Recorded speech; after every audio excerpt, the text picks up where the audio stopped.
I'm back, and today I have some really nerdy human design stuff that I want to share because I can't stop thinking about it. So, right now, Saturn and Neptune are sitting together at the first degrees of Aries, and they're about to go retrograde next week. And at the same time that they go retrograde is when Uranus moves into Gemini. But why I think this is so interesting is because the very beginning degrees of Aries is the spring equinox point. And to really understand a point, in the zodiacal wheel, you always look to the opposing points and the square points to really understand how it behaves. You know, everything is in relationship to each other. Nothing exists on its own. So those points are the equinox points and the solstice points. And what makes that up is the cross of the vessel of love. And the cross of the vessel of love is a perfect example of what the age of Aquarius is like, what we can expect as humans to experience. And those points, they're called vernal points, the solstice points and the equinox points. That is the turning of the wheel. So the fact that Saturn and Neptune are meeting at that point, and then they just were in square to Jupiter. Jupiter has moved past that point by now, but it's just the cross of the vessel of love is just getting highlighted like big time. And Saturn and Neptune are going to be retrograding next week. You know, Uranus moves into Gemini. It's moving into gate 20, which is the gate of the now. And that makes up part of the channel of awakening. And the channel of awakening is 20 and 10. And 10 is part of the vessel of love. So the vessel of love is made up of 25, which is the gate of innocence. And it also is the gate of the physical heart. Something so interesting about this is my uncle, who had a heart transplant, his Chiron is at that point. And the man that he got his heart from has his Venus at that exact same point. Like, this stuff is fascinating. Okay. So 25, gate of innocence, the gate of the heart. Opposite, gate 46, which is the gate of the love of the body. Loving to live in a body. It's to love to live in the physical form. And then the Cancer point, which is gate 15, which is the gate of extremes, is part of the channel of rhythm, which is the channel of rhythm is like the rhythm of all of life. Like, even the single cell has the channel of rhythm in it. And then opposite that, at the 0 degrees of Capricorn point, is gate 10, which is the gate of behavior. So it is the being, it is behaving. So the channel of awakening is 20, which is the gate of the now, and 10, which is the gate of behavior. So awakening, to be awake, is to behave correctly, behave correctly to the form. There's no correct behavior other than the form's correct behavior in the now. So the channel of awakening is connected to the cross of the vessel of love. I'm not going to say I'm like predicting that there's going to be some mass awakening event, because anybody who is saying that they know what is going on, nobody knows. With this Saturn and Neptune conjunction happening at the beginning of Aries next spring, like, we are starting a new cycle that humanity has never seen. Like, that for as long as we have been keeping time, we have never seen this. So anybody that is saying that they know what's going to be happening, they have no idea. They are lying to you. We can look at these themes. We can look at the themes of the cross of the vessel of love to see what to expect. But how that plays out, nobody knows.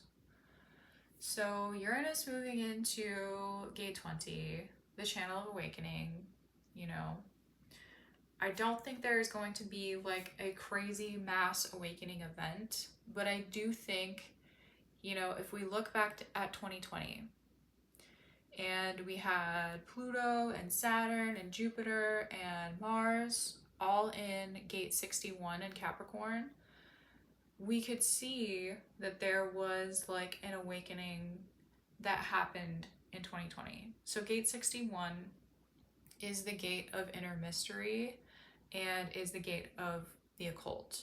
You know, it's the very top center. Like the third eye is gate 24, 61 plugs into 24. So that's why we saw this like kind of awakening happen in 2020. Now that was like downloaded information, you know, everyone's downloading into their third eye, like all of this information. Now Uranus is going to be moving into gate 20, and I just think we're going to see a lot more embodiment of the kind of awakening that we saw happening in 2020. I mean, we don't know. Nobody knows. I'm just looking at themes. So, why this is important is because in my experience, the chronic illness path and the spiritual path are totally synonymous. It's the same thing. You could look at 2020 and like, okay, what was that about? Everyone had all this health anxiety. It's a health thing, you know? So we're looking at the cross of the vessel of love. It's all about living in the human body. Right now, we have the South Node in Virgo, and you look at the Pisces and Virgo axis. It's spirit and matter. Virgo is the body. It is, you know, living in the body. It's the day-to-day habits. It's how do you feed yourself? How do you take care of yourself? Like, what are you doing day to day to take care of your physical form? So we can see all these things playing out in the skies, like right now. And the age of Aquarius, I think a lot of the perception is that the age of Aquarius is like all about technology. And like, yes, that's true. But the technology that we really need to understand, like what we really need to pay attention to, is that the human is the tech. The human body is the tech. Okay?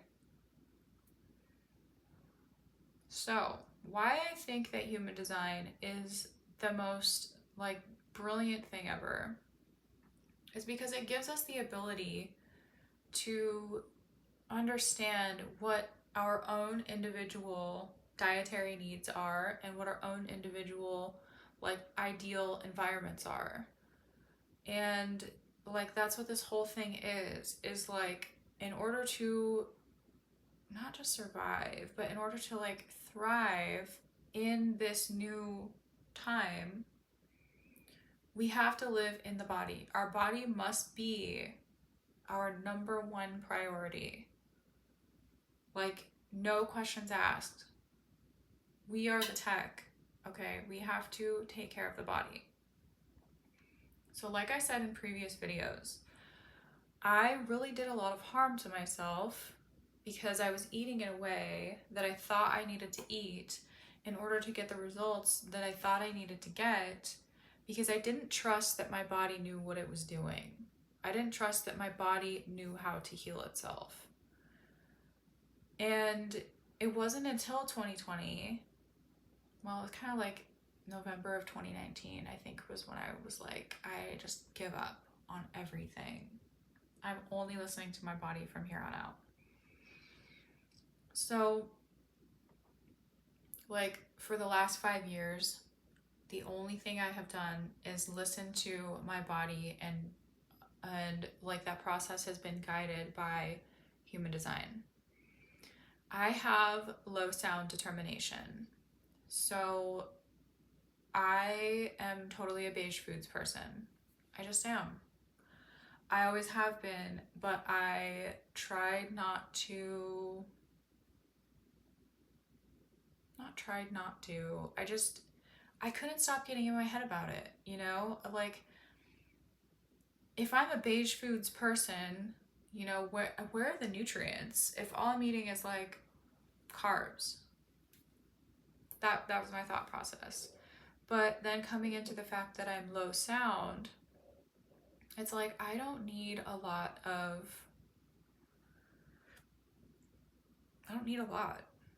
And I'm also a quad right. So you can see in your variables, you know, if you have like the right facing variables, you're really not going to need as much intake as someone who is left. So being a quad right, being low sound, my cognition is feeling like my system is just, it's very sensory. It's going all the time. Like I am essentially like absorbing my entire surroundings at all time. So if I'm eating something that is not like, that has like too much data, you know, it's too loud, there's too much going on, I get a system overload. And I really think this is why I never wanted to eat meat. And, you know, like it's, like I said, I could just hear the little screams. So, yeah, so I've been listening to that. I've been really focused on that for the last 5 years, and I have been able to completely move through chronic illness. And I just think this is really important. Like, if you have symptoms, if you, you know, even if you're just not like living the way that you want to live, like, it all comes down to like, are you living correctly as yourself? And that includes feeding yourself. That includes like the environments that you're spending time in. So yeah, it's like human design is genius for that. And this time that we're moving into, I mean, I say we're moving into, it's already here. You know, this is already going on. The only difference is that once 2027 rolls around, like that's just the closing of the door. Like we're in it already. And the South Node in Virgo, it shows that, you know, the South Node moved into Virgo in January, so this has been the highlight really all year. So, yeah. You know, if you look at like the hospitals, like hospitals use like the caduceus symbol, and it's like the staff with like the snakes and the wings and stuff. Like that is also like related to Virgo because it's like the merging of the spirit and the form. Like that's pretty much exactly what the vessel of love is about. It's like if you look on like the plane of existence, the Aries and the Libra, which is like innocence, like being innocently yourself, and the love of the body, then you know that's the plane. And so then where we connect to the energy, where we connect heaven and earth, is the gate of extremes and behavior. So it's like we have to behave as ourselves in the now, and that is also how we can like heal ourselves. You know, I really believe that we can fully heal ourselves, and I also believe that we can like that we will be able to like reverse aging and all of that.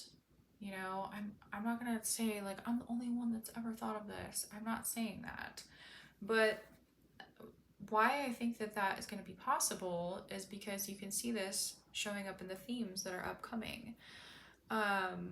Something else that I think is so fascinating having to do with the cross of the vessel of love is Joseph Smith was also born on that cross. And I'm not like super deep into the Mormon teachings. I'm just more fascinated by him as a character. And a lot of the things that he was talking about, like the fullness of times, like that to me is like the fullness is the restoration. You know, he talks about the restoration as well. That's the restoration of the body to allow the spirit to come into it. So like in my experience and like dealing with tension and stuff in my body, it's like if we're in an egg, like an egg bubble, you know, you imagine yourself as like being in a little egg, and that's like our biofield.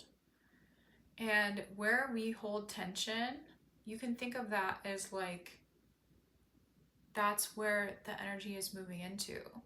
So like say I have all this tension like in my ribs, you know, then my body is going to start moving in on itself, moving in on that tension point, because that's just the nature of how energy moves. So when I have this like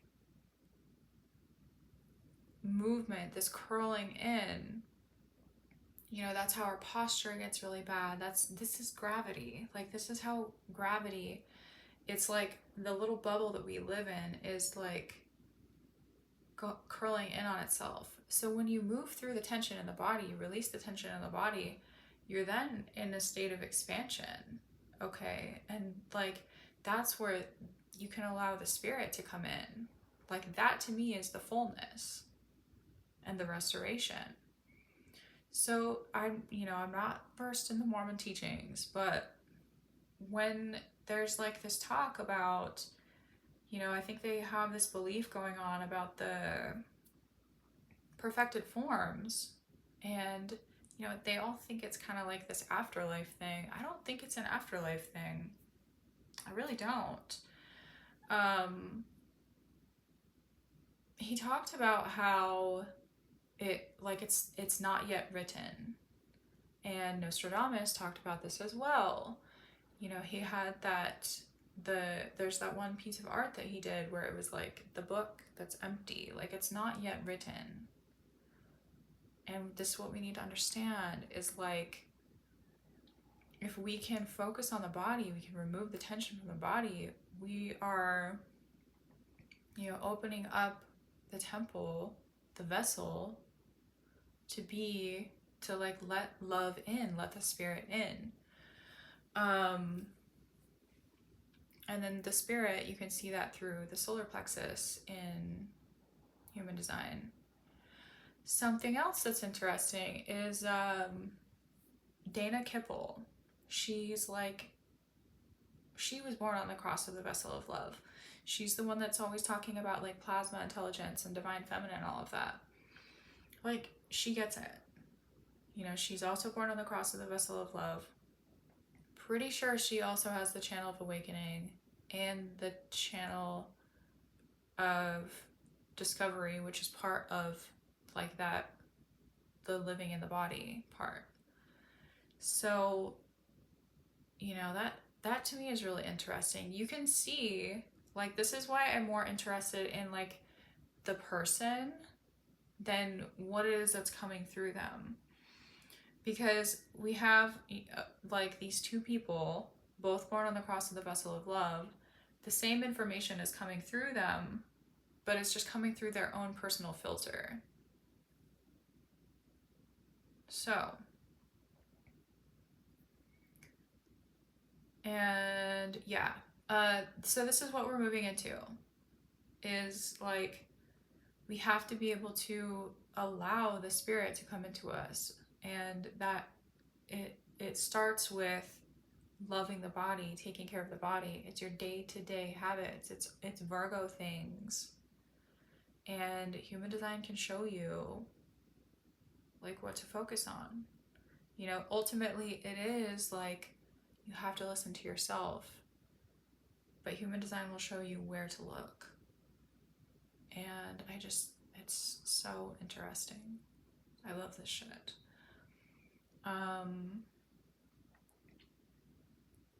But yeah, so back to the hospital thing. So we see the caduceus sign symbol used for hospitals, but I love to break down the symbols even more. Like I love just like the most basic, like the line drawing symbols, you know. I like this, the very simple, very, very simple.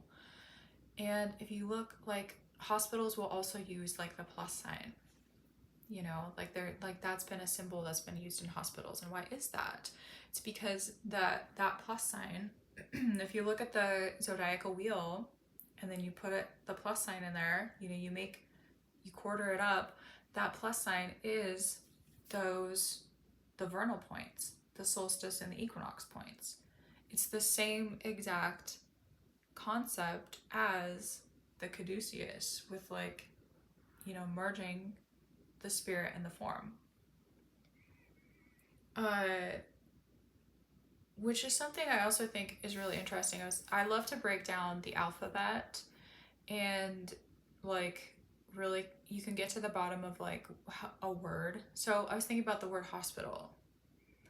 And so hospitals went from using those symbols, which is like, you know, showing you that you can heal yourself, to, I don't even know if a hospital was called anything different prior to that.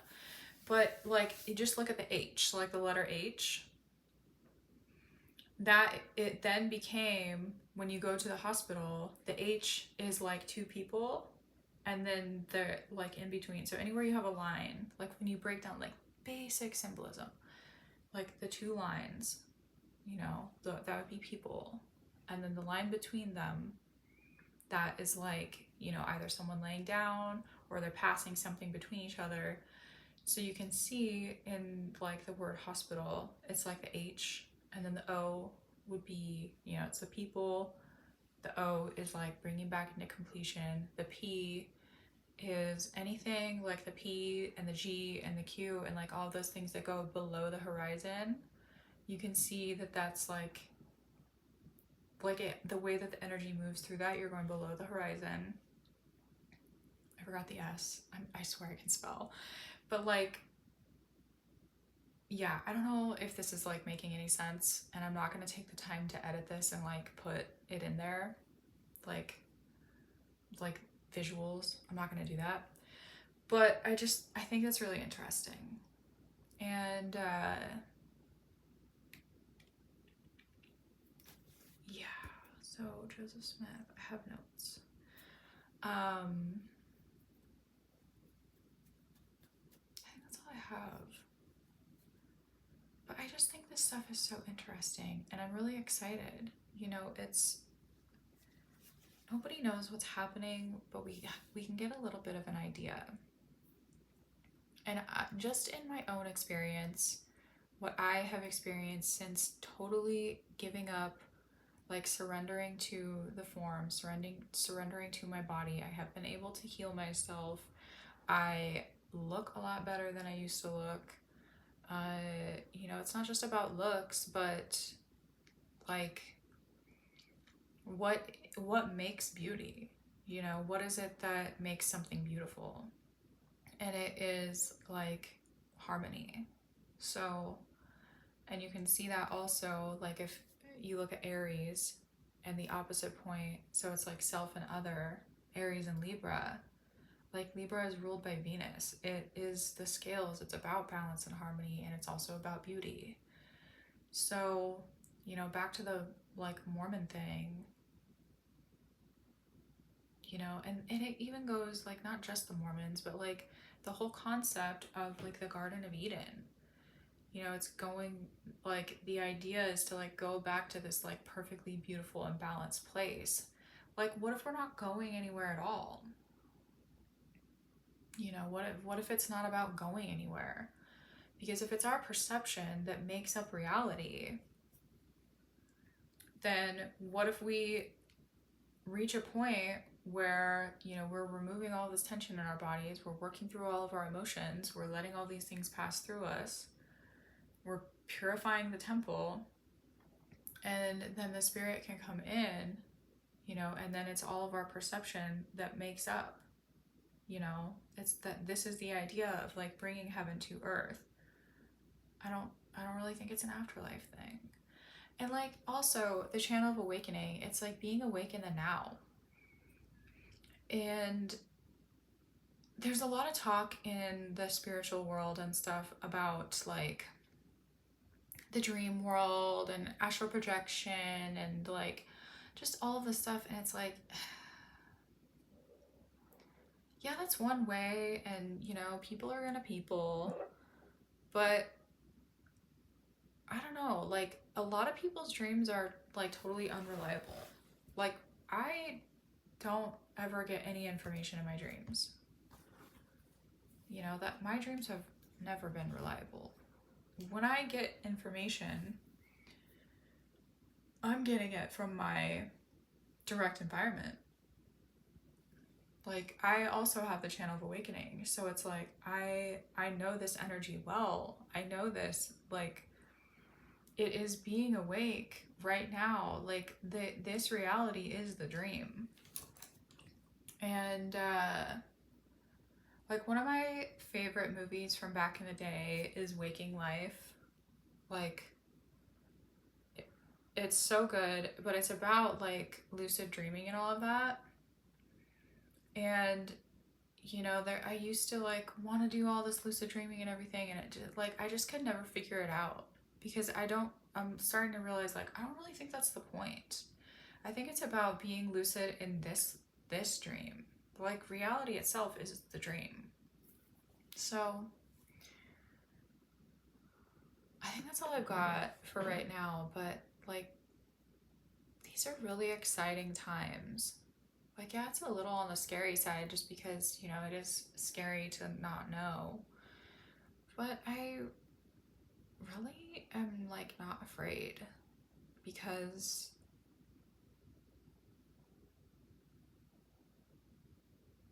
I don't know. I don't really care about the old world. I'm ready to move forward. So hopefully you thought this is as interesting as I did. And I will see you next time.